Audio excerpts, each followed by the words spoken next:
హిందీని ద్వేషిస్తూ హిందూని దూషిస్తూ హిందీ మీదన వ్యతిరేకంగా రాజ్ ఠాక్రే ఉద్ధవ్ ఠాక్రే ఒక్కటై ఇప్పుడు ఉద్యమం ప్రారంభిస్తున్నటువంటి సందర్భంలో వాళ్ళ పార్టీకి సంబంధించినటువంటి ఓ రకంగా ఉద్ధవ్ ఠాక్రే నడిపిస్తున్నటువంటి సంజయ్ రౌత్ ఏమంటాడంటే, నేను హిందీ మాట్లాడతాను, నేను హిందీ చదువుతాను, అలాగే నేను హిందీ సినిమాలు చూస్తాను, నేను హిందీలో ఆలోచిస్తాను అంటూ తను చేసినటువంటి ప్రకటన ఒక కాంట్రవర్సీ. दक्षिण के राज्य जो है वो सालों साल से इस विषय पर लड़ रहे और उनकी जो भूमिका है वो आज की नहीं है कि हमारे ऊपर हिंदी मत थोपी, लेकिन उसका मतलब है कि हिंदी हम बोलेंगे ही नहीं, हम हिंदी बोलेंगे नहीं, हमारे राज्य में हिंदी किसी को बोलने नहीं देंगे। हमारी ये भूमिका नहीं, हम हिंदी बोलते हैं। आप देखा, मैं हिंदी बोलता हूँ, मैं हिंदी पढ़ता हूँ, मैं हिंदी देखता हूँ, मैं हिंदी में सोचता हूँ। हमारी भूमिका है कि प्राथमिक स्कूलों हिंदी की जो सख्ती हो रही है वो हम होने नहीं देंगे, वो हम होने नहीं देंगे। और हमारी लड़ाई यहाँ तक सीमित है, लेकिन फिर भी हमने एक जीत हासिल की है इस संघर्ष में।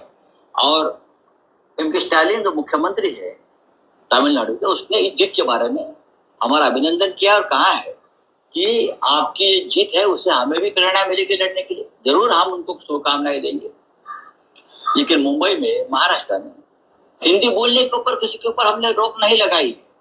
हिंदी फिल्में यहाँ चलती है, हिंदी थिएटर चलता है यहाँ। अब जाइए, पृथ्वी थिएटर है या सत्यजीत द्विवेदी का थिएटर है, ये सब थिएटर्स यहाँ चलते हैं। हिंदी गाने चलते हैं, हिंदी संगीत चलता है, हिंदी प्रोग्राम चलते हैं, हिंदी किताबें यहाँ आती है, यहाँ हिंदी अखबार चलते हैं।